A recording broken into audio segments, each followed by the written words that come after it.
غزوات کی ابتدا۔ غزوہ ابوا۔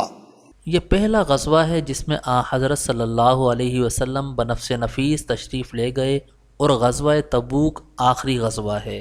شروع سفر 2 ہجری میں 60 مہاجرین کو، جن میں کوئی انصاری نہ تھا، اپنے ہمراہ لے کر ابوا کی طرف روانہ ہوئے۔ سعد بن عبادہ رضی اللہ عنہ کو مدینہ میں اپنا جانشین مقرر فرمایا۔ اس غزوے میں جھنڈا حضرت حمزہ رضی اللہ عنہ کے ہاتھ میں تھا۔ جب آپ ابوا پہنچے تو قریش کا قافلہ نکل چکا تھا۔ بنو زمرہ کے سردار مخشی بن عمر سے صلح کر کے واپس ہوئے۔ شرائط صلح یہ تھیں کہ بنو زمرہ نہ مسلمانوں سے جنگ کریں گے اور نہ مسلمانوں کے کسی دشمن کی مدد کریں گے، اور نہ مسلمانوں کو کبھی دھوکہ دیں گے، اور عند ضرورت مسلمانوں کی اعانت اور امداد کرنی ہوگی۔ اس غزوہ کو غزوہ دوان بھی کہتے ہیں۔ ابوا اور دوان 2 مقام ہیں جو قریب قریب ہیں، جن میں صرف 6 میل کا فاصلہ ہے۔ اس غزوے سے حضرت صلی اللہ علیہ وسلم 15 روز کے بعد بلا قتال مدینہ منورہ واپس ہو گئے۔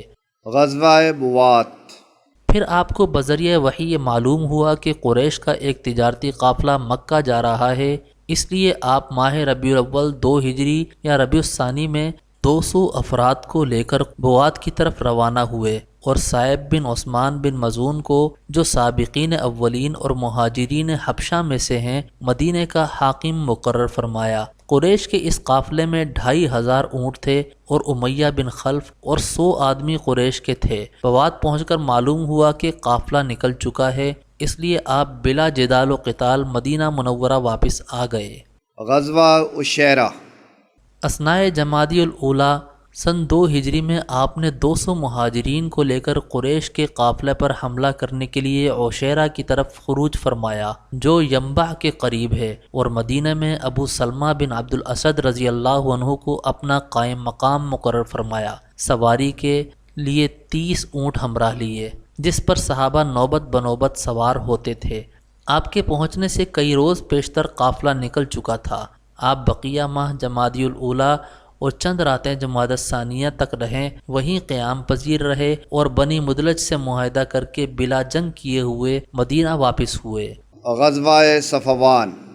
غزوہ عشیرہ سے واپسی کے بعد تقریباً 10 روز آپ نے مدینہ قیام فرمایا ہوگا کہ قرظ بن جابر فہری نے مدینہ کی چراگاہ پر شبخون مارا، اور لوگوں کی اونٹ اور بکریاں لے بھاگا۔